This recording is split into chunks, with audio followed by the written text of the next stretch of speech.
ஹரே கிருஷ்ணா. இன்னைக்கு 6வது காண்டம் 16வது அத்தியாயத்தில் கேள்வி பதில்களை பார்த்துட்டு 16வது அத்தியாயத்தின் மீதி ஸ்லோகங்களை பார்க்கலாம். சித்திரகேது பரமபுருஷரை சந்தித்தல். கேள்விகள்.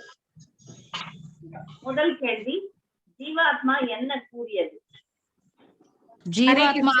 ஹரே கிருஷ்ணா மாதாஜி. ஜீவாத்மாவாகிய நான் என் கர்ம பலன்களுக்கேற்ப சில சமயங்களில் தேவர்களுக்கிடையிலும், சில சமயங்களில் தாழ்ந்த மிருகங்களுக்கிடையிலும், சில சமயங்களில் தாவரங்களுக்கிடையிலும், சில சமயங்களில் மனிதருக்கிடையிலும் ஒரு உடலிலிருந்து மற்றொரு உடலுக்கு மாறிக்கொண்டிருந்தேன். எனவே எப்பிறவியில் இவர்கள் எனது பெற்றோர்களாக இருந்தனர். உண்மையில் ஒருவர் எனக்கு தாயும் இல்லை, மற்றவர் எனக்கு தந்தையும் இல்லை. நான் எப்படி இவருவரும் என் பெற்றோர்களாக ஏற்றுக்கொள்ள முடியும் என்று ஜீவாத்மா கூறியது மாதாஜி. ஜீவாத்மா சொல்லுது, எனக்கு எந்த உறவும் இல்ல, என்னுடைய கர்மவினைக்கு ஏற்ற மாதிரி நான் வெவ்வேறு உடல்களை எடுக்கிறேன். எந்த பிரிவில எந்தெந்த அம்மா அப்பாவோ வந்தாங்க போனாங்க, அதனால யாரும் எனக்கு நிரந்தரமா இவங்கதான் தாய் இவங்கதான் தந்தைன்னு சொல்ல முடியாது.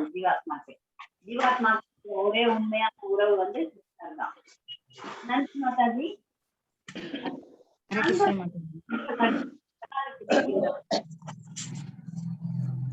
ஹரே கிருஷ்ணா. உண்மையில் ஜட இயற்கை குணங்களுடான நம்முடைய சகவாசின் காரணத்தினால் தான் எல்லாம் நடக்கின்றன. ஆகவே சத்வகுணத்தினுடான தொடர்பினால் இன்று என் நண்பனாக உள்ளவன் நாளை ரஜோ மற்றும் தமோ குணங்களுடனான தொடர்பினால் என் பகைவனாக மாறக்கூடும். ஜட இயற்கை குணங்கள் தங்களுடைய செயல்முறையில் ஈடுபட்டிருக்கும் வேளையில் மாயையில் சுக்குண்டு கொடுக்கும் நாம் வெவ்வேறு சூழ்நிலைகளில் செய்யும் வெவ்வேறு கர்ம பலன்களுக்கு ஏற்ப மற்றவர்கள் நண்பர்களாகவோ பகைவர்களாகவோ மகன்களாகவோ அல்லது தந்தைகளாகவோ ஏற்றுக்கொள்கிறோம். ஹரே கிருஷ்ணன். நல்லா சொன்னீங்க. கர்ம வினை வந்து நம்மள வந்து ஒரு சிலரை நமக்கு நண்பர்களாகவும் ஒரு சிலரை பகைவர்களாகவும் ஆக்குது. முக்கியமா வந்து மனிதர்கள் வந்து ரஜோகுணம் சமகுணத்துல ஆசிரிக்கப்படும் போது மாறுபட்டு செயல்படுவார்கள். அதனால சிலர் நண்பர்களாக சிலர் பகைவர்களாக மாறுறாங்க. அடுத்த கேள்வி, எதிரியே இறப்பதில் தந்தை ஏன் துன்பப்பட வேண்டும்? செல்வம் உதாரணம் கொண்டு விளக்குக. ஹரே கிருஷ்ணா மாதாஜி. ஹரே கிருஷ்ணா மாதாஜி. நான் ஏற்கனவே பதில் சொன்னவங்க வேண்டாம், சொல்லாதவங்க சொல்லுங்க. ஒருவனுடைய செல்வம் அவனுடைய பகைவனின் கைக்கு மாறும் பொழுது அச்செல்வம் அப்பகைவனின் நண்பன் ஆகின்றது. அப்பொழுது அப்பகைவனால் அதை தன் சொந்த தேர்தலுக்காக உபயோகிக்க முடிகிறது. உண்மையில் அச்செல்வத்தை முன்பு வைத்திருந்தவனுக்கு தீங்கிழைக்கவும் அவனால் அதை உபயோகிக்க முடியும். ஆகவே அச்செல்வம் அவனுக்கு சொந்தமில்லை, இவனுக்கும் சொந்தமில்லை. இச்செல்வம் அல்லது பணம் எப்பொழுதும் பணமாகவே இருக்கின்றது. அது சூழ்நிலைகளுக்கு ஏற்ப மாறுது இல்லையா? பணம்ன்றது வந்து சூழ்நிலைகளுக்கு ஏற்ப மாறிவிடுகிறது. எதிரி கையில போனா அந்த எதிரி வந்து இந்த நண்பனை இந்த மனிதனை தாக்குவதற்கு கூட அந்த பணத்தை அவன் உபயோகப்படுத்தலாம். அதே போலதான் இந்த பிரிவில மகனாக பிறக்கலாம். இந்த பிரிவில நம்ம கிட்ட வரும்போது நமக்கு நல்லது செய்யலாம், பிரிந்து போகலாம். அப்படி மகனாக நாம ஏன் எதிரிய மகனாக பிறந்தால் ஏன் துன்பப்படக்கூடாதுன்னா நம்ம மாயவசப்பட்டிருக்கிறோம். அதனால அந்த மகன் மீது நிறைய பற்று இருக்கும். அந்த பற்றின் காரணமாக எப்படி நம்ம துன்பப்படாமல் இருக்க முடியும்? பற்று இருக்கும். எதிரியே குழந்தையா பிறந்தாலும் அந்த குழந்தை மேல பாசம் இருக்கும். அந்த பாசம் வந்து துன்பத்தை தான் கொடுக்கும். ஹரே கிருஷ்ணா. ஒரு கொஸ்டின் ஒண்ணு. இப்ப அப்படி பார்த்தா நம்ம யார் செத்தாலும் அழ முடியாது இல்ல? யார் இறந்து போனாலும் இப்ப நம்ம ரொம்ப இது இறந்து போனா கூட நம்ம அழுகிறது வேஸ்ட் தானே? அழுகிறது வேஸ்ட் ஆனா அழுக வருமே. ஆமா, அழுக வரும். அந்த நிலையிலேயே நம்ம இருக்கிறோம். அப்படி ஒரு முனிவர்கள் எல்லாம் பாத்தீங்கன்னா சாதாரண, ஆனா அவர்கள் கூட வருத்தம் வரும். அந்த ஒரு நெருங்கிய ஒரு நபர் நம்ம விட்டு போறாங்கன்னா கண்டிப்பா வருத்தம் வரும். ஆனா வந்து அது நம்ம அந்த உலகத்துல மக்கள் வந்து சில பேர் அவங்களே கூட தச்சு போயிடுறாங்க, டிப்ரெஷன்ல போயிடுறாங்க. அதெல்லாம் ஓகே, எங்கேயோ இருக்கிறாங்க, நம் சம்பந்தப்பட்டவர்கள் எங்கேயோ இருக்கிறாங்க, பிரிவுல இருக்கிறோம் அப்படின்றத நம்ம சொல்லி மனசை தேர்த்திக்கலாம். ஆத்ம ஞானம் வரும்போது இந்த சம்பந்தப்பட்ட நபர் எங்கேயோ இருக்கிறாங்க அப்படின்னு சொல்லி நம்ம வந்து நம்மை சமாதானப்படுத்திக் கொள்ளலாம்.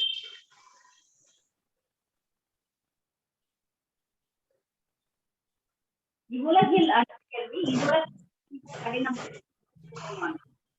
ஹரே கிருஷ்ணா. ஹரே கிருஷ்ணா. ஆத்மா, மனிதன், மிருகம், மரம் அல்லது தேவர் இவ்வாறு வெவ்வேறு உடல் விட்டு உடல் மாறுவது மிக சுலபமானது. ஆனால் உண்மையான ஆன்மீக குருவையும் கிருஷ்ணரையும் அடைவதுதான் மிக கடினமானது. ஹரே கிருஷ்ணா. ஹரே கிருஷ்ணா, நல்லா சொன்னீங்க. ஆன்மீக குரு கிடைக்கிறது தான் கஷ்டம். ஜென்மம் விட்டு ஜென்மம், அடுத்த பிறவி நாயா பேயா தேவனா அசுரனா இதெல்லாம் பிறக்கிறது, பிறவிகள் எடுப்பது சுலபம். நன்றி மாதாஜி. அடுத்தது, அக்ஷயன் என்ற பெயரின் பொருள் யாது? என்று பெயர் சூட்டப்பட்டது. மகிழ்ச்சியும் துக்கமும் என்பது இதன் பொருளாகும். அக்ஷோக அப்படின்னா சோகம்னா நம்மளுக்கே தமிழ்ல சோகம். அக்ஷன சந்தோஷம், மகிழ்ச்சி. மகிழ்ச்சியும் துன்பமும் அப்படின்னு ரெண்டுமே கொடுக்கக்கூடிய ஒரு மகன். அடுத்த கேள்வி, ஜீவராசி உடலை மாற்றும் போது பற்று அருந்து விடுவதை உதாரணம் கொண்டு விளக்குங்க.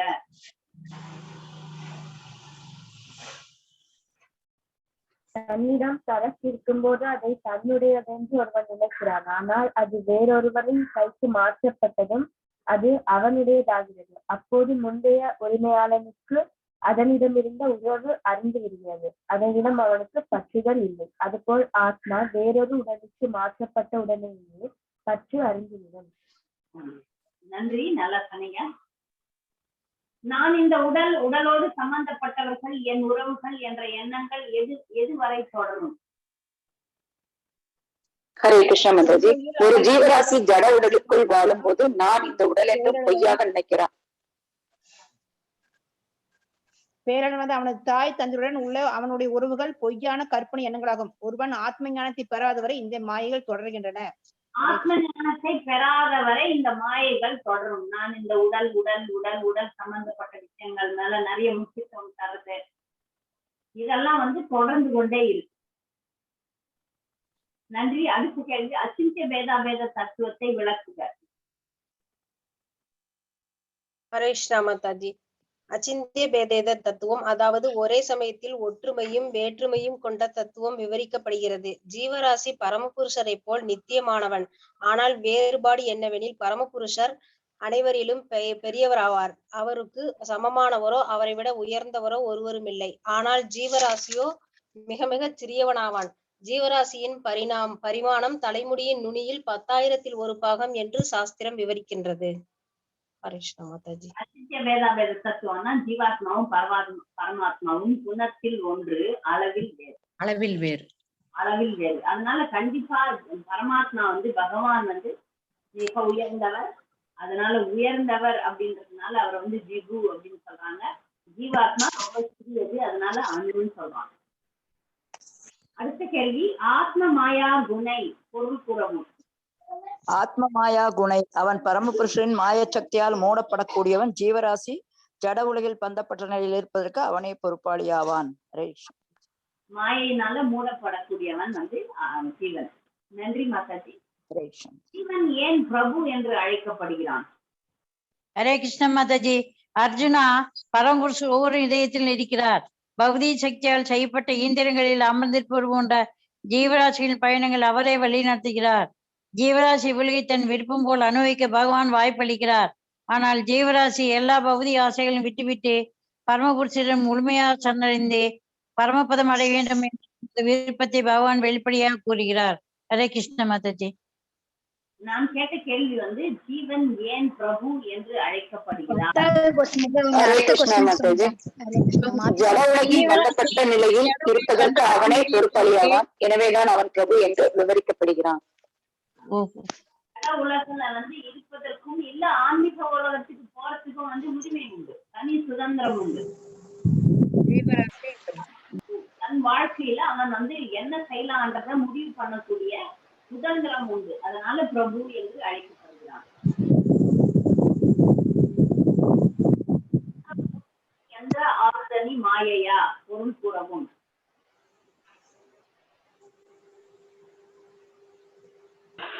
பௌதீக சக்தியால் செய்யப்பட்ட இயந்திரங்களில் அமர்ந்திருப்பவர்கள் போன்ற ஜீவராசிகளின் பயணங்களை அவரே வழி நடத்துகிறார். நன்றி, சரியா சொன்னீங்க மாதாஜி. ஹரே கிருஷ்ணா. ஜீவராசிகளிடமும் சமமாக இருக்கும் பகவான் ஏன்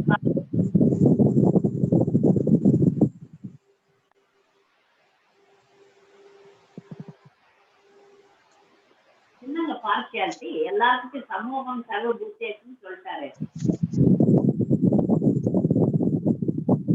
பாரபட்சம் காட்டுகிறார். மாதாஜி எத்தனையாவது கேள்வி? இது 12வது கேள்வி. நான் யாரிடமும் பொறாமை கொள்வதோ யாருக்கும் ஆர்வச்சும் காட்டுவதில்லை. எல்லோரையும் நான் சமமாக நடந்து கொள்கிறேன். ஆயினும் பக்தியுடன் எனக்கு அன்பு தோண்டு புரியவன் யாராயினும் அவன் எனக்கு நண்பனாவான். ஹரே கிருஷ்ணா. பக்தர்கள் அன்பு தொண்டு புரியறதுனால அவர் கடன் பட்டவர் ஆயிடுவார். ஒரு ஜீவராசி இப்ப நிறைய உலகத்துல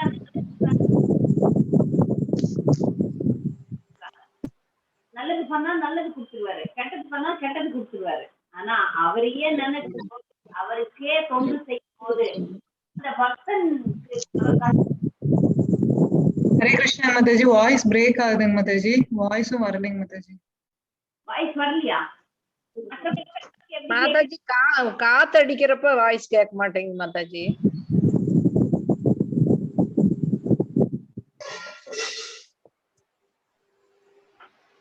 மற்றவர்கள்லாம் யார் பதில் சொல்றீங்களோ அவங்க மட்டும் ஆன் பண்ணி பதில் சொல்லுங்க. மற்ற பக்தர்கள்லாம் மியூட்ல போட்டுருங்க. எல்லாருமே யார் பதில் சொல்றீங்களோ அவங்க மட்டும்தான் ஆன்ல வைக்கணும்.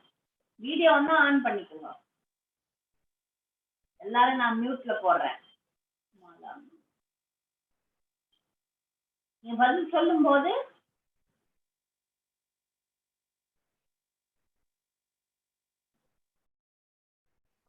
எல்லாரும் இப்ப தெளிவா கேட்கும். அடுத்த கேள்வி, பேசுறவங்க மட்டும் ஆன் பண்ணி பேசுங்க.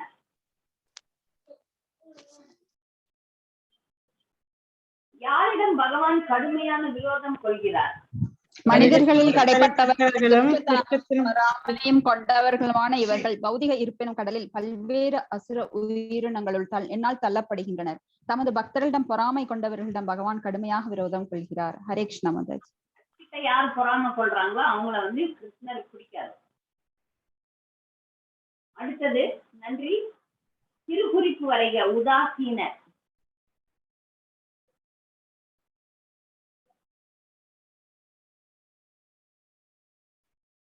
உதாசீனர் திருக்குறிப்பு வரைக.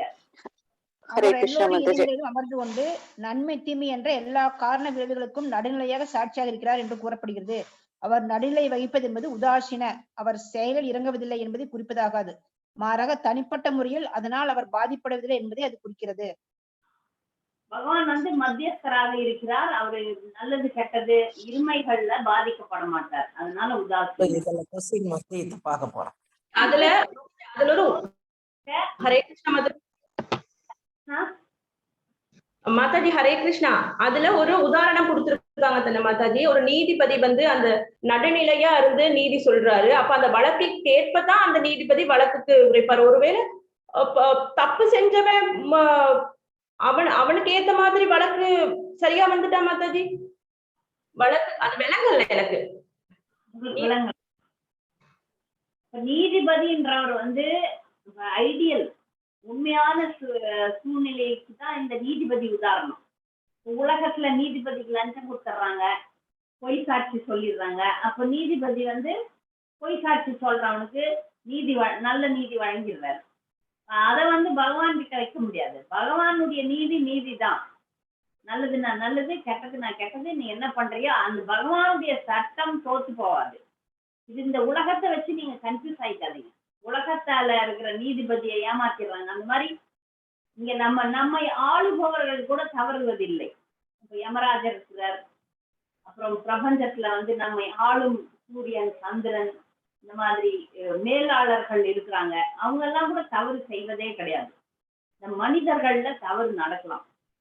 அதை வச்சு நீங்க எந்த நீதிபதியும் அந்த நீதிபதியும் ஒப்பிட்டு பார்க்க வேண்டாம். பதில் புரிஞ்சுதா? புரிஞ்சுது மாதாஜி. விளங்குச்சு மாதாஜி. தேங்க்யூ மாதாஜி. பகவானுடைய சட்டம் தோக்கிறது கிடையாது. இவன் இப்ப இந்த உலகத்துல நமக்கு ஒரு உதாரணத்துக்கு ஒரு நல்லவன் இருக்கான். நல்லவன் தப்பே செய்யல, ஆனா தண்டனை அனுபவிக்கிறான். அப்போ உங்களுக்கு மனசு வருத்தமாகுது இல்லையா? நல்லவன் தவறே செய்யவில்லை, ஆனால் தண்டனை அனுபவிக்கிறான். அதுவும் கடவுளுடைய சித்தம் தான். எப்படின்னு பாத்தீங்கன்னா, முன்னாடி எங்கேயாவது தப்பு பண்ணிருப்பான் முன்ன பிறவியில, அதற்கு தண்டனை இங்க அனுபவிக்கும். இந்த உலகத்தை பொறுத்த வரைக்கும் வெளிப்புறமா பார்க்கும்போது நியாயமா இருக்கே, ரொம்ப அநியாயமா இருக்கே, இப்படி நடக்குதே அப்படின்னு மக்களுக்கு தோணும். ஆனா அந்த அநியாயம் நமக்கு வழங்கப்பட வேண்டாம்னா கிருஷ்ணர் எப்படியாவது தடுத்து நிறுத்துவார். நாம இந்த பிறவியில நல்லவர்களாக இருக்கலாம், போன பிறவியில எப்பாவது தப்பு செஞ்சிருப்போம். அதனால இந்த தண்டனையை நமக்கு பகவான் கொடுக்கிறார். அதை நம்ம நல்லா புரிஞ்சுக்கணும்.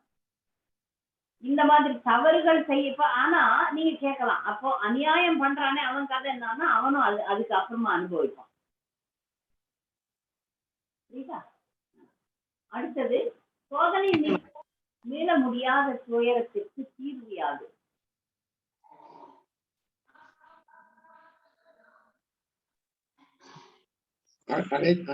அனைத்தையும் சரிப்படுத்தும் முறையை பகவான் அறிவார் என்பதால் அவரிடம் முழு நம்பிக்கை கொண்டு அவரையே சார்ந்து அவருக்கு பக்தி தொண்டாற்றுவதன் தன் கடமையை ஒருவன் செய்ய வேண்டும்.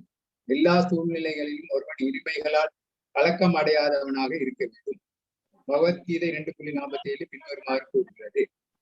நம்ம பகவானை தான் முழுக்க சரணடைந்து அவருக்கு பக்தி தொண்டாற்ற வேண்டும். அவரா பார்த்து ஒரு வழியை கொடுத்துருவார். இது சில பேருக்கு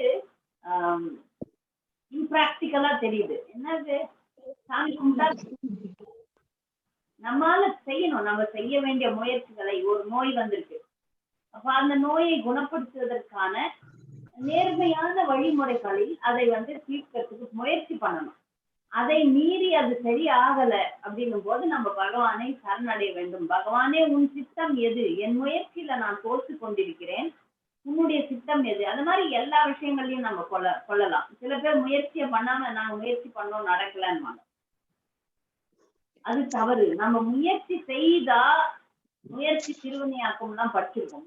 முயற்சி கண்டிப்பா செய்ய வேண்டும். முயன்றும் நடக்கவில்லை அப்படின்னும் போது அவரிடம் எப்போதும் முயற்சி செய்து கொண்டிருக்கும் போதும் சரணடைய வேண்டும். அந்த முயற்சி பலன் அளிக்கவில்லைனாலும் சரணடை. எல்லா காலகட்டத்திலையும் செய்யும் போதும் செய்யாத போதும் அது தோற்று போன போதும் அவரிடம் சரணடைய வேண்டும். எல்லா நிலையிலையும் சரணடைய வேண்டும். அப்பதான் அவர் கொடுக்கறது தான் தீர்ப்பு, அவர் கொடுக்கறது தான் தீர்வு. அடுத்த கேள்வி, கடமை என்பது யாது? உனக்கு விதிக்கப்பட்ட கடமை செய்ய மட்டுமே உனக்கு உரிமை உண்டு. கர்ம பலன்களில் உனக்கு அதிகாரம் இல்லை. உனது செயல்களின் பலன்களுக்கு நீதான் காரணம் என்று எண்ணாதே. உன் கடமையை செய்யாதிருப்பதும் விருப்பம் கொள்ளாதே. பக்தி தொண்டில் ஈடுபடும் கடமை ஒருவன் செய்ய வேண்டும். ஆனால் அச்செயல்களின் பலன்களுக்காக ஒருவன் பரமபுருஷையை சார்ந்திருக்க வேண்டும். கேட்டது கடமைன்னா என்ன? கர்மாணி ஏவாதிஸ்காதஸ்தே மா பலேசு கதாசன மா கர்மபல ஹேதுர்பூர் மாதே சங்கோது அகர்மணி. ஒருவன் இருமைகளால் கலங்கமடையாதவனாக இருக்க வேண்டும். உனக்கு விதிக்கப்பட்ட கடமையை செய்ய மட்டுமே உனக்கு உரிமை உண்டு. கர்ம பலன்களில் உனக்கு அதிகாரம் இல்லை. ஹரே கிருஷ்ணா மாதாஜி. ஹரே கிருஷ்ணா. கடமைனா என்ன அப்படின்றதான் கேள்வி. கடமைனா சுயநலம் நோக்காது பக்தி தொண்டு பண்றது மாதாஜி. ஒரு ஜீவராசி பகவானுக்கு பக்தி தொண்டு பண்ணணும், அதுதான் அவனுடைய தலையாய கடமை. இன்னொரு கடமை ஸ்வதர்மம் மாதாஜி. விதிக்கப்பட்ட செயலை செய்ததா மாதாஜி? விதிக்கப்பட்ட கடமை உடலுக்கான ஸ்வதர்மம். அது உடலுக்குன்னு, இப்ப நீங்க பெண்ணா இருந்தா ஸ்திரீ தர்மம் இருக்கு, நீங்க சத்திரியனா இருந்தா சத்திரிய தர்மம் இருக்கு, பிராமண அந்த மாதிரி வர்ணத்துக்கு ஆசிரமத்துக்கு ஏற்ற தர்மம் இருக்கிறது. அந்த உடலுக்கான தர்மம் அது கடமை. தர்மம்ன்றது கடமைன்னு சொல்லப்படுது, அது ஒரு கடமை. ஆனா ஆத்மா அப்படின்ற நிலை பாத்தீங்கன்னா அது பகவானுக்கு பக்தி தொண்டு ஆற்றுகிறது. எல்லாரும் என்ன நினைச்சுக்கிறாங்க, இந்த கர்மண்யவாதிகார ஸ்லோகம் பொதுமக்களுக்கு ரொம்ப பிடிச்ச ஸ்லோகம். கர்ம நேவாதிகாரத்தை எடுத்துருவாங்க. என்ன சொல்லுவாங்க, நீ பக்தி பண்ணக்கூடாது, உன் கடமையை செய்யணும், அதை பற்றி மட்டும் பேசுவாங்க. ஏன்னா அவங்களுக்கு எல்லாம் ஆத்ம ஞானம் கிடையாது. கடமைன்றது 2 கடமை இருக்கு. ஒண்ணு உடலுக்கான கடமை, ஒண்ணு ஆத்மாவுக்கான கடமை. உடலுக்கான கடமை நமக்கு அன்றாட தேவைகளுக்கு உழைக்க வேண்டும். என்னென்ன விதிக்கப்பட்ட கடமையோ அதெல்லாம் செய்யணும். ஒரு கணவன் ஒரு வீட்டுல இருக்கிற தலைவன்னா பொருள் ஈட்ட வேண்டும். பெண் அப்படின்னா அந்த பெண் அந்த வீட்டுக்கு சமைக்க வேண்டிய, சுத்தம் பண்ண வேண்டிய வீட்டு வேலைகளை செய்ய வேண்டும். குடும்பத்திற்கு தேவையான வேலைகளை மனைவி செய்வாள், கணவன் பொருள் ஈட்ட வேண்டும். இது அவங்களுடைய சரீரத்துக்கான கடமை. ஆனால் இருவருமே பக்தி தொண்டு செய்ய வேண்டும். அது ஆத்மாவுக்கான கடமை.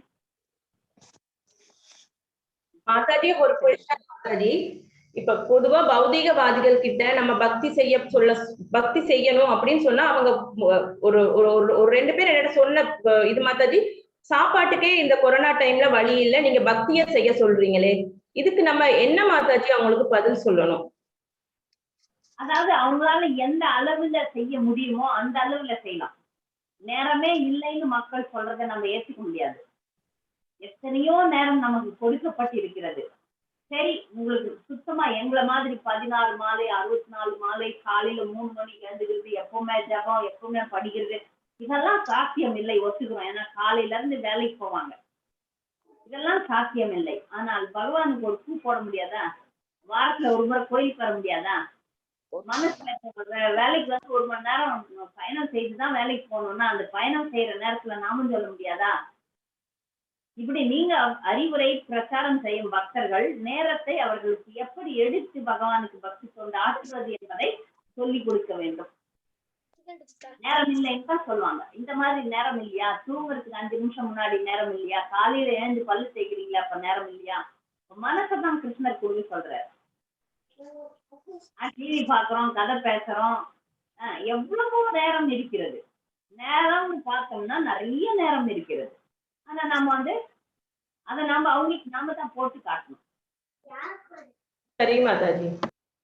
அடுத்த கேள்வி, பாலஹத்யா அசப்பிரபா பொருள் புறவும் பாவங்களுக்கு உண்மையான பரிகாரம் யாது? ரொம்ப அழகா எழுதியிருக்கிறார் இந்த பொருள் உரையில பிரபுபாதர்.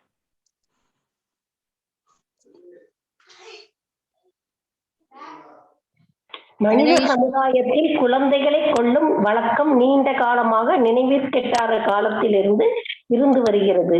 ஆனால் பழங்காலத்தில் அது மிகவும் அரிதாக செயல்பட்டு பாலகத்தியா கதப்பிரபா அப்படின்னா மனித சமுதாயத்தில் குழந்தைகளை கொல்லும் வழக்கம் நீண்ட காலமாக நினைவிற்கெட்டாத காலத்திலிருந்து இருந்து வருகிறது. அதுவும் இங்க குழந்தைக்கு விஷம் கொடுத்த பாவத்தை செய்த பெண்கள் மிகவும் வெட்கம் அடைந்ததும் குறிப்பிடத்தக்கது ஆகும் அப்படின்னு சொல்லப்படுது. தங்களோட தேக காந்தியை இழந்து உடல் பொலிவை இழந்து விட்டார்கள். இதுக்கப்புறம் ரொம்ப அழகா உண்மையான பரிகாரம் என்ன அப்படின்னு எழுதுறார்.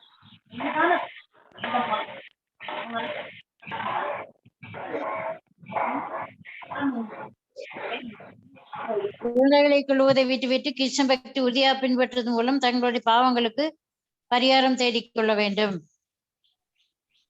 ஹரே கிருஷ்ணா மாதாஜி, கலியுகத்தில் குழந்தைகளை கருவிலேயே கொள்வது சர்வசாதாரணமாகிவிட்டது. இத்தகைய வெறுக்கத்தகுந்த செயலை செய்யும் ஒரு பெண் படிப்படியாக தனது தேகத்தில் காந்தியை இழந்து விடுகிறாள். இதுவே பால வித்யா பரப்பிரதா என்பதும் பொருளாகும்.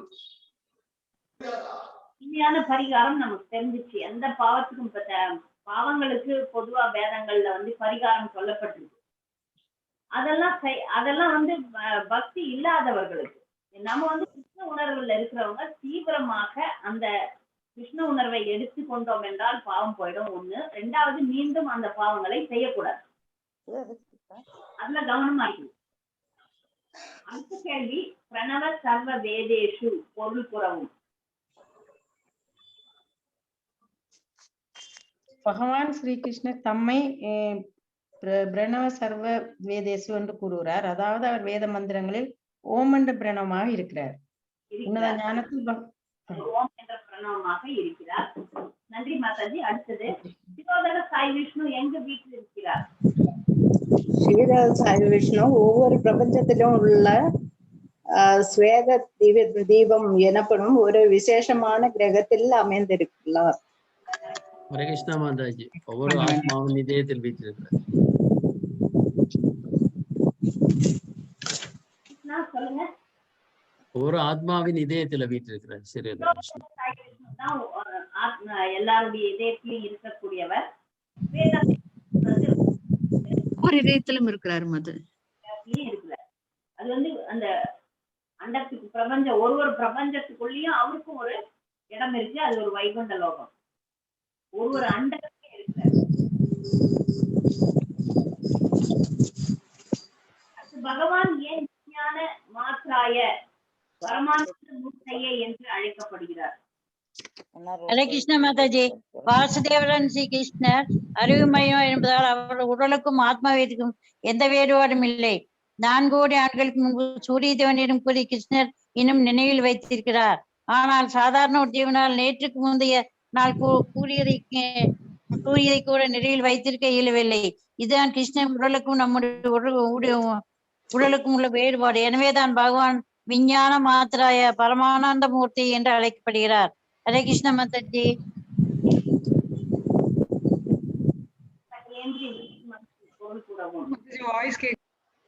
ஹரே கிருஷ்ணா மாதாஜி. பதில் சொல்லாதவங்களுக்கு ஆஃப் பண்ண சொல்லுங்க மாதாஜி. உங்க வாய்ஸ் நமக்கு கேக்குது இல்ல. நிறைய பேர் ஆன் பண்ணி வச்சிருக்காங்க. ஆஃப் பண்ணுங்க.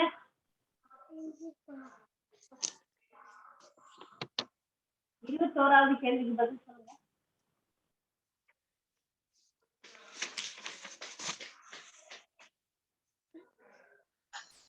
பகவான் அவரது திருப்பை கொண்டு கைகளாலும் பார்க்க முடியும், கால்களாலும் பார்க்க முடியும். ஒரு குறிப்பிட்ட வேலை செய்ய ஒரு குறிப்பிட்ட உடல் உறுப்பு அவருக்கு தேவையில்லை. அங்காணிய சகலேந்திரிய விருத்தி மந்தி. அவருடைய உடலின் எந்த உறுப்பை கொண்டும் எதை வேண்டுமானாலும் அவரால் செய்ய முடியும். எனவேதான் அவர் சர்வ வல்லமையுடையவர் என்று அழைக்கப்படுகிறார். நன்றி மாதாஜி. மாதாஜி, இதுல ஒரே ஒரு சந்தேகம் மாதாஜி. இந்த பதத்துல வந்து இந்த 18-19 மாத்ரான்றதுக்கு ஒரு விளக்கம் கொடுத்திருக்காங்க. அது புரியல Mataji. The word matra is used to indicate the decoration of the ear, possession, respect அப்படிலாம் சொல்லியிருக்கு. அது புரியல மாதாஜி எனக்கு. எதுக்கு அது சொல்றாங்கன்னு புரியல. காதுக்கு என்ன டெக்கரேஷன் மாதாஜி? அது என்னன்னு புரியல மாதாஜி.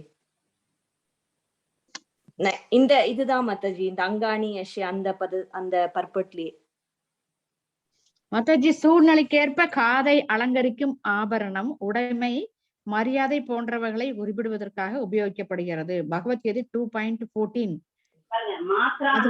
முன்னாடி மாதாஜி. ஒரு சொல்லுக்கு வந்து சூழ்நிலைக்கேற்ப அதுக்கு வந்து பொருள் வேறுபடும். சூழ்நிலைக்கேற்ப காதை அலங்கரிக்கும் ஆபரணம் சொல்லலாம், உடைமைன்னு சொல்லலாம், மரியாதைன்னு சொல்லலாம். இது வந்து மாத்ரா அப்படின்றது வந்து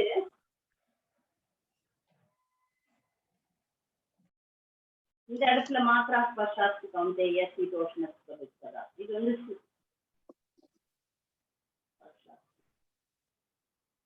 மாத்ரா ஸ்பர்ஷாஸ்து புலன்மய உணர்வு இருக்கு. பகவத்கீதை புலன்மய உணர்வு கொடுத்துருக்கு. பகவத்கீதை புலன்மய உணர்வுன்னு கொடுத்துருக்காங்க. புலன்மய உணர்வு உணர்வு புலனுக்கான உணர்வு அப்படின்னு சொல்றாங்க. இந்த மாத்ரான்ற ஒரு வார்த்தைக்கு பல பொருள் உள்ளது அப்படின்னு சொல்றாரு. வேற ஒண்ணும் இல்ல. புரியுதா? புரியுது மாதாஜி. இப்ப புரியுது. கன்ஃபியூஸ் ஆயிட்டேன். தேங்க்ஸ் மாதாஜி. சாரி. பொருட்கள் உள்ளது. ஓகே மாதாஜி. ஹரே கிருஷ்ணா. சாரி. இங்கேயும் இருக்கு. மாத்ராய நமோ விஞ்ஞான மாத்ராய. நமோ விஞ்ஞான மாத்ராயாக்கு வந்து ஞானமயமானவர் அப்படின்னு அர்த்தம். புரியுதா? இந்த இடத்துல மாத்ரான்ற வார்த்தைக்கு பொருள் வந்து விஞ்ஞானமயமானவர் அப்படின்னு அர்த்தம். பகவான் மாத்ராய அப்படின்னா அறிவுபூர்வமானவர் அப்படின்னு அர்த்தம். மாத்ரான்றதுக்கு பல பொருள்கள் இருக்கிறது, பல இருக்கு, அர்த்தம் இருக்கு. சரியா? அடுத்த கேள்வி, புருஷருக்கும் உள்ள வேறுபாடுகளை கூறுக. பகவானின் ரூபம் பந்தப்பட்ட ஆத்மாவின் ரூபம் வேறுபட்டவை. ஏனெனில் பகவான் எப்பொழுதும் ஆனந்தமாக இருக்கிறார். ஆனால் ஜீவராசியோ எப்பொழுதும் ஜட உலகில் மூவகை துன்பங்கள் உள்பட்டுள்ளான். பரம்புருஷன் சச்சிதானந்த விக்கிரகம் ஆவார். அவர் தமக்கு அளித்திருந்த ஆனந்தத்தை தமக்குள்ளிருந்தே ஆனந்தத்தை பெறுகிறார். பகவானின் உடல் உன்னதமானது, ஆன்மீகமானது. ஆனால் பந்தப்பட்ட ஆத்மாவின் உடல் பௌதிகமானதாகும். அவன் பல உடல் தொல்லைகளும் பல மன தொல்லைகளும் பெற்றுள்ளான். அவன் பற்றினாலும் துறவினாலும் எப்பொழுதும் களங்கமடைந்துள்ளான். ஆனால் புருஷர் இத்தகைய இருமைகளில் விடுபட்டவர் ஆவார். பகவான் எல்லா புலன்களுக்கும் பரம ஈஸ்வரர் ஆவார். ஆனால் பந்தப்பட்ட ஆத்மாவோ புலன்களால் ஆளப்படுகின்றான். பகவான் அனைத்திலும் மிக பெரியவர். ஆனால் ஜீவராசியோ மிக சிறந்தவன். ஜீவராசி ஜட இயற்கையின் அலைகளில் படுத்தப்பட்டு இருக்கின்றான். ஆனால் பரம்புருஷர் செயல் விளைவுகளுக்கெல்லாம் மேற்பட்டவராவார். பரம்புருஷனின் உடலிருந்து விரிவடையும் முக்குணங்கள் எண்ணற்றவை. அத்வைத்த அச்சுத ஆனந்த ரூபம். ஆனால் பந்தப்பட்ட ஆத்மாவோ ஒரே ரூபத்தில் எல்லைக்கு உட்பட்டவன். பந்தப்பட்ட ஆத்மாவால் யோக சக்தி மூலமாக சில சமயங்கள் 8 ரூபங்களாக விரிவடைய முடியும் என்பதை வரலாற்றிலிருந்து நாம் அறிகின்றோம். அவன் பகவானுடைய தேக விரிவுகளை எண்ணற்றவையாகும். ஜீவராசின் உடல்கள் போல அல்லது பரம்புருஷனின் உடல்களும் ஆதியும் ஆனந்தமும் இல்லை என்பதே இது குறிக்கிறது. ஹரே கிருஷ்ணா. ஹரே கிருஷ்ணா. 7 வித்தியாசங்களை வந்து அந்த பொருளுரையில எழுதியிருக்கிறார். பரமபுருஷர் எப்போதும் ஆனந்தமாக இருக்கிறார். ஆனா ஜீவராசி 3 வகை துன்பங்கள்ல பாதிக்கப்படுது. 2வது பகவானுடைய உடல் வந்து சச்சிதானந்தம், நம்முடைய உடல் வந்து பௌதிகமானது. 3வது பகவான் வந்து இருமைகள்ல இருந்து விடுபட்டவர். ஆனா ஜீவராசி பற்று துறவு இதெல்லாம் பாதிக்கப்படுது. 4வது பகவான் வந்து மிக பெரியவர், ஜீவராசி மிக சிறியது. பரமபுருஷர் வந்து இந்த விளைவுகளினுடைய அந்த விளைவுகள் எதிர்வினையினால பாதிக்கப்பட மாட்டார். ஆனா ஜீவராசி ஜட இயற்கையின் அலைகளினால பந்தப்படுத்தப்படுகிறான். பகவானுக்கு எண்ணற்ற ரூபங்கள் இருக்கு. ஆனா ஜீவராசி ஒரு யோகி ஆனான்னா கூட 8 உருவம் எடுக்கலாம் மேக்சிமம். 8ல இருந்து 9 வரைக்கும் போலாம். நம்ம பார்க்கிறோம் இல்லையா, கர்தம முனி வந்து 9 வடிவங்களை எடுக்கிறார் தன்னுடைய மனைவியை திருப்தி செய்வதற்காக. அதனால 9 உருவங்கள் எடுக்கலாம். ஆனா எண்ணற்ற உருவங்களை எடுக்க முடியாது. அது பகவானுக்கு சாத்தியம். அடுத்து ஜீவனுக்கு வந்து இந்த உடல் வந்து ஆதி அந்தம் முடிவு ஆரம்பம் முடிவு உண்டு. ஆனா பகவானுக்கு ஆரம்பம் முடிவு கிடையாது. நன்றி, நல்லா சொன்னீங்க. அடுத்த கேள்வி, பானை உதாரணத்தை கொண்டு பிரபஞ்ச தோற்றம் அழிவை விளக்குக. முற்றிலும் மண்ணினால் செய்யப்பட்ட பானைகள் அந்த மண்ணிலேயே இருந்து பிறகு உடைந்து விடும் பொழுது மண்ணாகவே மாறுகின்றன. அவ்வாறே பிரபஞ்ச தோற்றமானது பரபிரம்மனால் செய்யப்பட்டு பரபிரம்மனிலேயே இருந்து அதே பரபிரம்மனிலேயே ஒடுங்கவும் விடுகிறது. எனவே பிரம்மத்திற்கு காரணமானவர் பரமபுருஷர் என்பதால் அவருக்கு பணிவான வணக்கங்கள்.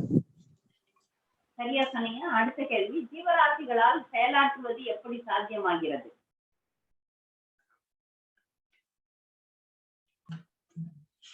ஜீவராசிகளால் செயலாற்றுவது எப்படி சாத்தியமாகிறது? சூரிய மண்டலத்தில் சூரிய தேவன் இருப்பதால் சூரிய ஒளி எங்கும் பரவியிருப்பது போலாகும்.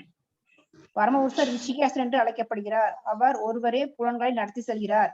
அவருடைய ஆற்றலால் சக்தி அளிக்கப்படவில்லை எனில் நம்முடைய புலன்களால் செயற்பட முடியாது. அதாவது அவர் ஒருவரே காண்பவரும் செயலாற்றுவரும் கேட்பவரும் பரம ஆளுநரும் ஆவார். ராகா வீரன் அப்படின்னு சொல்லி இருக்கிற பக்தர் வந்து நீங்க வந்து அடுத்த கேள்விக்கு போயிட்டீங்க. நான் வேற கேள்வி கேட்கிறேன். ஆனா நீங்க நிறைய பதில் சொல்லிட்டீங்க. மற்ற பக்தர்களுக்கு கொஞ்சம் வாய்ப்பு கொடுங்க. நான் கேட்ட கேள்வி, ஜீவராசிகளால் செயலாற்றுவது எப்படி சாத்தியமாகும்? நெருப்பில்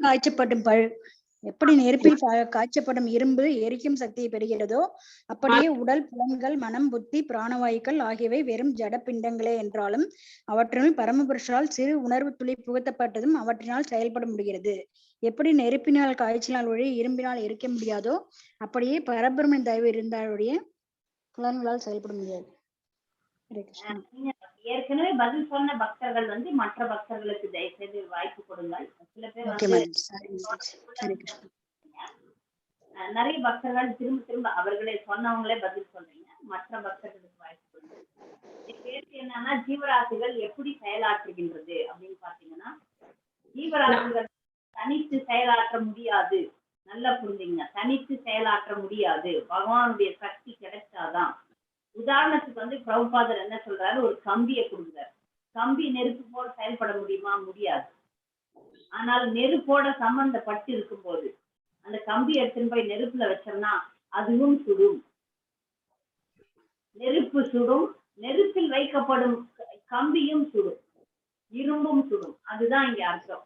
அப்ப நாம வந்து பகவானுடைய விருப்பம் இருந்தாலும் அன்றி நல்லதோ கெட்டதோ அவருடைய அனுமதி இன்றி, அவருடைய சக்தி இன்றி நாம் செயல்பட முடியாது. பகவானுடைய சக்தியினாலதான் ஜீவராசி செயல்படுகிறது. அடுத்த கேள்வி, பகவான் ரிஷிகேஷர் என்று ஏன் அழைக்கப்படுகிறார்?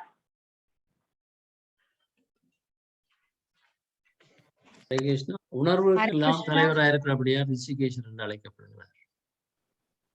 புலன்களுக்கெல்லாம் தலைவராக இருக்கிறார். புலன்களை நடத்தி செல்கிறார்.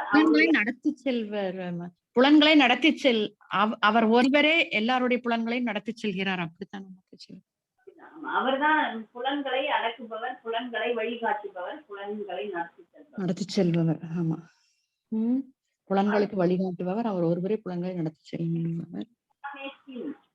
பொருள் கூறி விளக்கவும்.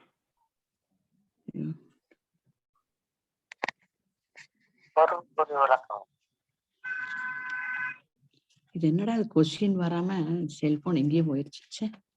26வது கேள்வி, பரமேஸ்வரின் பொருள் கூறி விளக்கவும். பரமேஸ்வரி. ஹரே கிருஷ்ணா. தாமரை பாதங்களுடைய பக்தர்கள் பகவானின் தாமரை பாதங்களுக்கு தொண்டு செய்கின்றனர். சில சமயங்களில் பகவானுடைய தாமரை பாதங்களுக்கு தொண்டு புரியும் தகுதியற்றவர்களாக இருக்கக்கூடும். எனவேதான் பகவான் பரமேஸ்வரன் என்று அழைக்கப்படுகிறார். பக்தரிடம் மிகவும் அன்பு கொண்டுள்ளார். பக்தன் ஒருவன் தகுதியற்றவனாக இருப்பினும் பரம கருணாமூர்த்தியான பகவான் பக்தனின் அடக்கமான முயற்சியை ஏற்றுக்கொள்கிறார். நன்றி பிரபு, சரியா சொன்னீங்க. அடுத்த கேள்வி, பக்தி யோகத்தை யாரால் புரிந்து கொள்ள முடியாது? ஒருவன் பௌதிக சுக போகங்களில் அதிக பற்று கொண்டுள்ளவரை அவனால் பக்தி தொண்டில் தன் மனதை நிலைநிறுத்த முடியாது. போகைஸ்வரிய பிரசக்தானாம். போகைஸ்வரிய புலன்னுகர் இல்ல பக்தி தொண்டில் யாருக்கெல்லாம் வந்து போகங்கள் சுகபோகங்கள்ல வந்து ரொம்ப நாட்டம் இருக்கிறதோ அவங்களெல்லாம் பக்தி தோண்டுதான் புரியவே புரியாது, பேசினாலும் தெரியாது. அடுத்த கேள்வி, ஒருவர் பக்தி தொண்டில் முன்னேறுகிறார் என்பதை எப்படி கண்டறியலாம்? ரொம்ப அழகா ஒரு ஸ்லோகத்தை சொல்லியிருக்கிறார் பிரபுபாதர். எப்படி ஒருத்தர் பக்தியில முன்னேறுவாங்கன்னு கண்டுபிடிக்க முடியும்? சொல்லுங்க மாதாஜி. வைராக்கிய வித்யா நிஜபக்தி யோகா. வைராக்கிய வித்யாவும் பக்தி யோகமும் இரு இணை கோடுகள் ஆகும். ஒன்றை புரிந்து மட்கொள்ள மற்றது அவசியமாகும். மேலும் பாகவதம் பக்தி பரேஷானுபாவோ விரக்தி அந்யத்ர ச என்று கூறுகிறது. அதாவது பக்தி தொண்டில் முன்னேறுவது பௌதிக சுகத்தின் துறவில் ஏற்படும் அதிகரிப்பை கொண்டு கணக்கிடப்படுகிறது. யாரெல்லாம் வந்து பௌதிக விஷயங்கள்ல விரக்தி அடைந்து அதுல பற்று இல்லாம இருக்கிறாங்களோ அந்த வைராகிய பக்தியில முன்னேறாங்க அப்படின்றத நம்ம கண்டு கொள்ளலாம். நமக்கு எவ்வளவு பௌதிக விஷயங்கள்ல ஈடுபாடு குறையுது அப்படின்றத வச்சு நம்ம பக்தியில முன்னேறோமா இல்லையான்றது தெரியும். நன்றி மாதாஜி. அடுத்த கேள்வி, வித்யாதர அதிபத்தியம் என்றால் என்ன?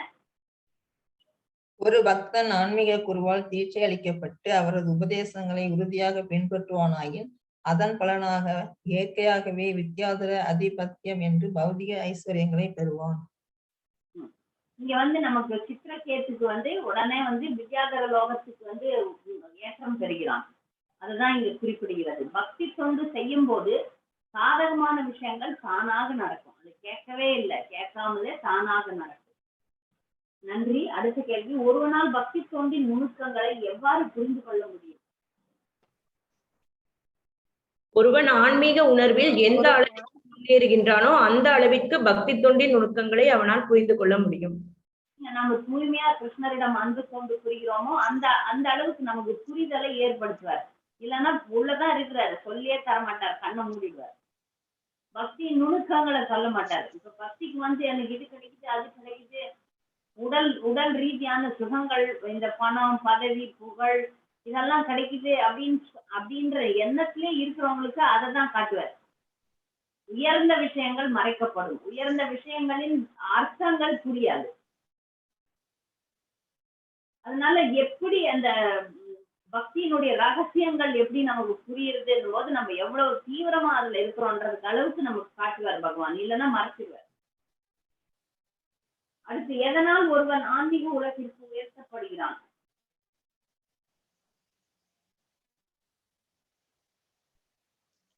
எவ்வித பௌதீக ஆசைகளும் இல்லாமல் பகவான் விஷ்ணுவுக்கு அவன் சேவை செய்கிறான். இதனால் இறுதியில் அவன் ஆன்மீக உலகிற்கு உயர்த்தப்படுகிறான். நன்றி, சரியா சொன்னீங்க. ஆச்சாரியார் கூறுவது யாது?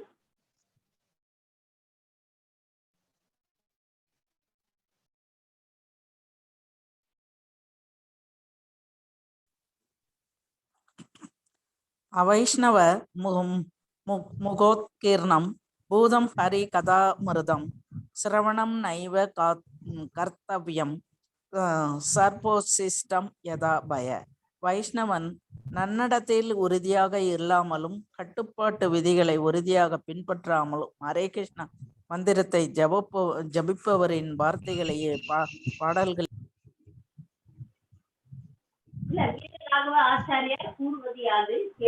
ஹரே கிருஷ்ணா மாதாஜி.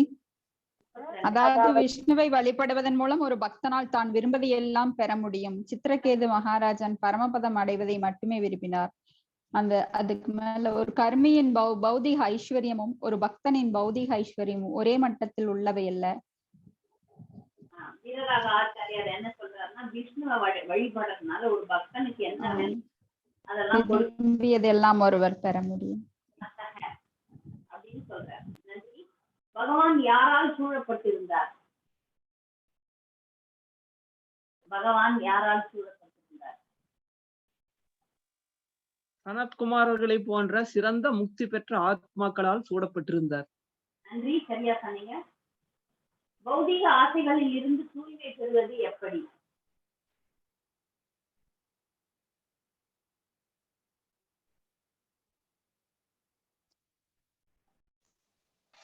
ஆலயத்திற்கு சொல்லுங்க.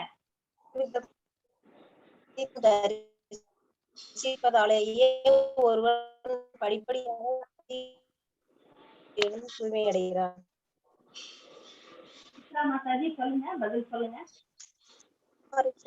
ஆலயத்திற்கு சென்று பரமபுருஷரின் திருவிக்கிரகத்தை தினமும் தரிசிப்பதாலேயே ஒருவன் படிப்படியாக எல்லா பௌதீக ஆசைகளில் இருந்தும் தூய்மை அடைகிறான். நன்றி.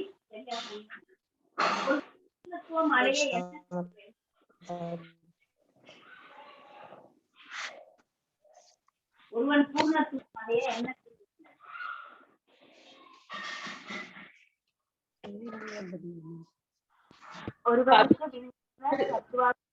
அரசியல், பொருளாதார அல்லது வேறு முதல் தரமான கவிதைகளை புனைந்து பரமபுருஷ பகவானை துதிக்க வேண்டும், அல்லது அவனுடைய திறமையை அவன் பகவானுடைய பக்தி தொண்டில் ஈடுபடுத்த வேண்டும்.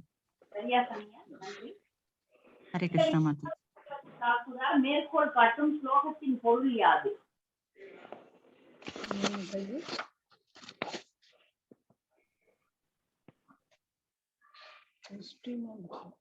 இதுதான் ரங்கநாயகி மாதாஜி படிச்ச பதில்.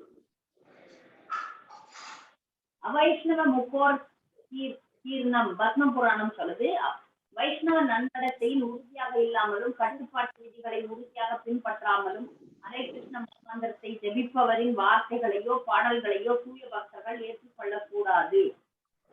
தூய்மையான பக்தி இல்லாதவங்க யாராவது ஏதாவது செய்தார்கள் என்றால் அதை நம்ம கேட்கறதோ, இல்ல அவங்க ஏதாவது செஞ்சாங்கன்னா அதை சாப்பிடுறதோ, இதெல்லாம் பண்ணும்போது நமக்கு அதனுடைய உண்மையான பலன் கிடைக்காது. அடுத்து, பகவானை வெல்லுவது எப்படி? பகவானை வெல்லுவது எப்படி?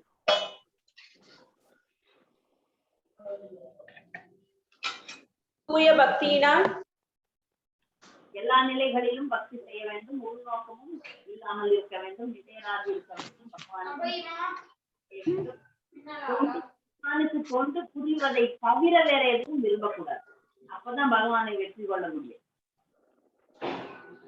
அடுத்து காமம் என்பது யாது? மாதாஜி, ஒரே ஒரு டவுட் மாதாஜி. இப்போ நம்ம தூய பக்தியில பகவானை வெல்லுடலாம். ஆனா சில சமயம் நம்ம அல்ப பக்திக்கே பகவான் வந்து செவி சாய்ச்சி அதை நம்ம உணர்றோம் இல்லையா? அப்போ என்ன பகவான் எந்த மாதிரி, அதாவது அது வந்து வெல்றது மாதிரி கிடையாதா மாதாஜி? அதாவது அவருடைய கருணையினால நம்ம சொல்பமா பக்தி பண்ணா கூட அவர் வந்து ரெசிப்ரோகேட் பண்றாரு. அதை எப்படி மாதாஜி புரிஞ்சுக்கிறது? திரௌபதினா ஓடி வராருல்ல, பாண்டவர்களுக்குன்னா அப்படியே வராருல்ல. நமக்கெல்லாம் கூட அதுக்கு வேண்டிய சாப்பிட வேண்டிய சாப்பாடெல்லாம் கொடுக்குறாரு. காசுகளுக்கு கூட படி அளக்குறார், எல்லாருக்குமே படி அளக்குறார். ஆனா வெல்த்ன்றது வந்து தன்னையே கொடுப்பார். அது ஓடி வராருல்ல, அது கேள்வி. காமம் என்பது தோசை சாப்பிட வச்சு ஒரு ஜீவராசியால் ஆசைகளின்றி வாழ முடியாது. ஆனால் ஒருபோதும் நிறைவேறாத ஆசைகள், தீவிர ஆசைகள் காமம் என்று அழைக்கப்படுகின்றன. தீவிர ஆசையின் காரணத்தினால் பக்தர் அல்லாதவர்கள் தங்களுடைய புத்தியை இழந்து விடுகின்றனர்.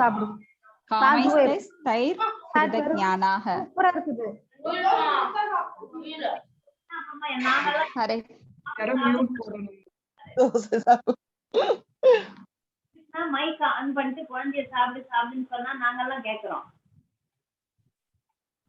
அடுத்தது, பெயரளவே ஆன விஞ்ஞானிகளால் படைக்கப்பட்ட பொருள்களினால் ஏற்படும் பிரச்சனை யாது? தோற்றத்துக்கு வந்துள்ள விமானம் அழியும் பொழுது அதன் இடிபொருட்கள் சேர்ந்த குப்பை பெயரளவிலேனும் அந்த படைப்பாளிகளுக்கு ஒரு பிரச்சனை ஆகிறது.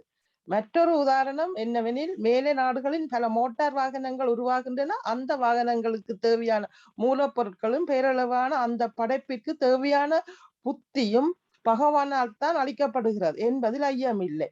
முடிவில் அந்த வாகனங்கள் அளிக்கப்படும் போது இடிந்த பொருட்கள் சேர்ந்து அந்த குப்பை என்ன செய்வதென்று அறியாமல் அவர்கள் விழிக்கின்றார்கள். உண்மையாக மூல சிருஷ்டி கர்த்தா பரமபுருஷரே யாவர். இடைக்காலத்தில் மட்டும் பகவானால் அளிக்கப்பட்ட புத்தியை கொண்டு எதையேனும் ஒருவன் படைக்கின்றான், பிறகு அதன் படைப்பு மீண்டும் ஒரு பிரச்சனையாகி விடுகிறது. நல்லா புரியுதுன்னு நினைக்கிறேன் பக்தர்களுக்கு. விஞ்ஞானிகள் புதுசா ஒண்ணு கண்டுபிடிக்கிறானுங்க. பகவான் கொடுக்கிற மூல பொருட்களை வைத்துதான். ஆனா அவன் கண்டுபிடிக்கிறது அவனுக்கே வந்து பிரச்சனையா போகுது. அப்படிதான் இந்த பிளாஸ்டிக் உதாரணம். இந்த குப்பை தான் சேர்ந்து போகுது. இப்போ அது ஒண்ணும் பண்ண முடியல அவனால. அந்த குப்பை வந்து அவனுக்கே வந்து இயற்கை சுற்றுப்புற சூழ்நிலையெல்லாம் பாதிப்பு அடைகிறது. அதனால நல்ல எல்லாமே இயற்கையே பாதிப்படைந்து அது நமக்கே வந்து பாதகமாக அமைகிறது. அடுத்த கேள்வி, அண்டாந்தரஸ்த பரமானோ சயாந்தரஸ்தம் எதை சுட்டி காட்டுகிறது? மாதாஜி, அந்த அது அடுத்த அத்தியா நாங்க படிக்கல இன்னும். 35 தானே? 35 வேலைக்கே போட்டாச்சு கேள்வி. பகவான் பிரம்மாண்டமான பிரபஞ்சத்திற்குள்ளும் இருக்கிறார் என்பதை குறிக்கிறது மாதாஜி. மாதாஜி, ஒரு கொஸ்டின் மாதாஜி. ஜீவராசி ஏன் பிரபு என்று அழைக்கப்படுகிறான்னு அதை ஏன் பிரபுகளை மாத்திரம் சொல்லியிருக்கிறாங்க? நாங்களும் பொறுப்பாளி தானே மாதாஜி, பந்தப்பட்ட நிலையில் தானே நாங்களும் இருக்கிறோம். ஏன் மாதாஜிமார்களை சொல்லுங்க?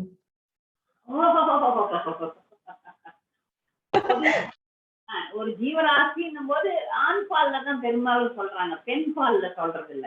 நீங்க இவ்வளவு பெருமைத்துவம் வாய்ந்தவர்களாக இருக்கீர்கள்னு எனக்கு தெரியல. ஐயோ மாதாஜி, அது அன்னைக்கு கொஸ்டின் எழுதுற நேரமே எனக்கு நினைவு வந்துச்சுன்னு அக்கா உங்ககிட்ட கேட்கலாமா? அந்த கொஸ்டின் சரியாலே எனக்கு தெரியல. ஆனா ஞாபகம் வந்துச்சு அந்த கொஸ்டின்ல எனக்கு, ஏன் இப்படி மட்டும் குறிப்பிடுறாங்க அப்படின்னு. பொதுவாகவே ஆண் பால் பெண் பால்ல, அதுக்குதான் ஆங்கிலேயர்கள்லாம் வந்து ஏதாவது ஒரு மனிதனைன்னு சொல்றான். மனிதனைன்னும் போது அது பெண்ணையும் குறிக்குது. புரியுதா? அது ஒரு வழக்குக்காக சொல்லப்பட்ட விஷயம். அதுல பெண்களும் வந்து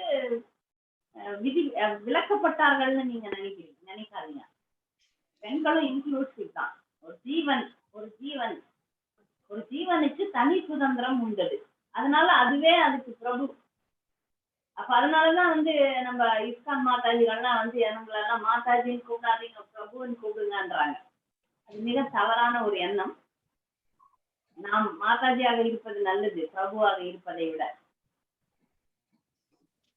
இங்க வந்து அந்த மாதிரி ஒரு எண்ணத்துல சொல்லப்படல. இந்த விஷயம் வந்து என்னன்னா, அந்த ஜீவன் வந்து எப்படி தனக்கு வேண்டிய விஷயங்களை நிர்ணயிக்கக்கூடிய உரிமை உண்டு, அவ்வளவுதான் அர்த்தம். இங்க வழக்குல இருக்கிற பேச்ச நீங்க இங்க கொண்டாடக்கூடாது. வழக்குல வந்து ஆண்களை பிரபு என்றும் பெண்களை மாதாஜி என்றும் அழைக்கிறோம், அது இல்லை. இங்க ஒரு ஜீவன் தனக்கு தானே தனி சுதந்திரம் உள்ளதுன்றதுனால அது வந்து தலைவன். பிரபுன்னா என்ன? தலைவன், செய்யக்கூடியவன், முடிவு எடுக்கக்கூடியவன். பொதுவா வந்து ஜீவராசின்னு பார்க்கும்போது ஆண் பால்ல தான் நம்ம பேசுறோம், பெண் பாலை கொண்டாடுறது இல்லை. அது பெண்ணையும் குறிக்கும், பெண் பாலையும் குறிக்கும். ஜீவராசின்னு சொல்றோம். ஜீவராசி செய்கிறான்னு சொல்றோம், செய்கிறாள் கூட உண்டுதான். ஜீவராசிக்கு ஆண் பெண் எல்லாம் கிடையாது, ஜீவராசின்னு தான் பேசுறோம். புரியுதா உங்களுக்கு? புரியுது மாதாஜி. ஹரே கிருஷ்ணா மாதாஜி. ஹரே கிருஷ்ணா. ஜீவராசி வந்தது ஜீவ ஆத்மாவை தானே நாங்க எடுக்கலாமா? அப்படி எடுத்தா நாங்க அந்த ஆத்மாவுக்கு ஆண்பால் பெண்பால் இல்லை தானே மாதாஜி? அப்படியேதான். நன்றி மாதாஜி. வேற ஏதாவது இந்த பகுதியில ஏதாவது கேள்விகள்? ஹரே கிருஷ்ணா. காவேரி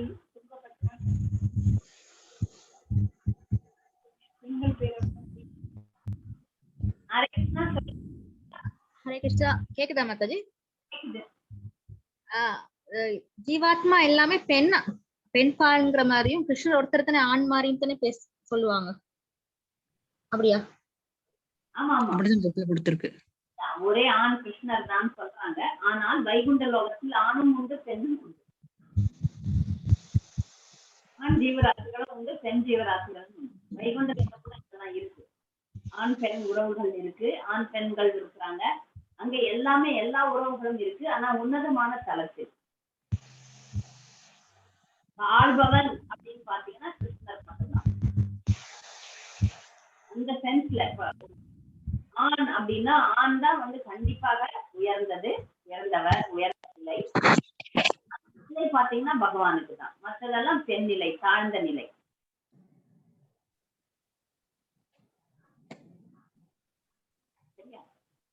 வேற ஏதாவது கேள்விகள்? மாதாஜி, இதுல ஒரு எனக்கு ரொம்ப ஆச்சரியமா இருந்தது வந்து சித்ரகேத்துவோட மகன் வந்து அவனோட எதிரியா இருந்திருப்பாரு போன ஜென்மத்துலன்னு சொல்லியிருக்கேல்ல மாதாஜி. அது எனக்கு ரொம்ப இதா இருந்தது மாதாஜி. துன்பங்கள் வந்து இப்போ உதாரணத்துக்கு நீங்க யாருக்காவது போய் 1 லட்சம் கொடுங்கன்னா கொடுப்பீங்களா? கொடுப்பீங்களா?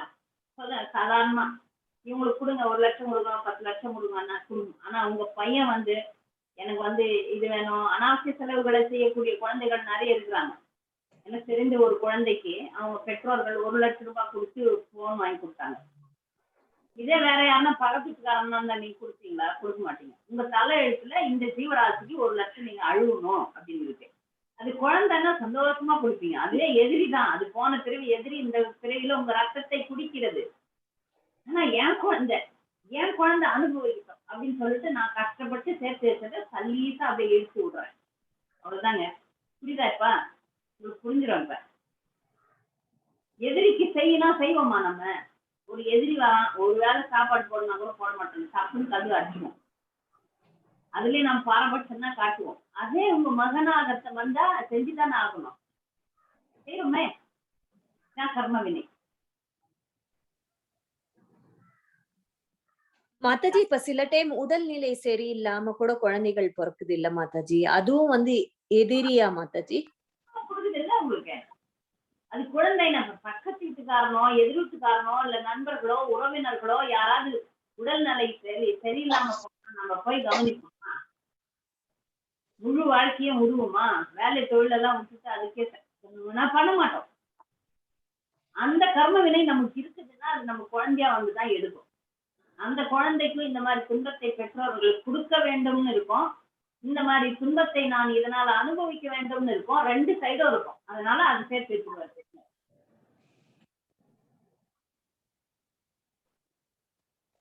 புரியுதா? புரியுது மாதாஜி, புரியுது மாதாஜி. அடுத்த வகுப்பு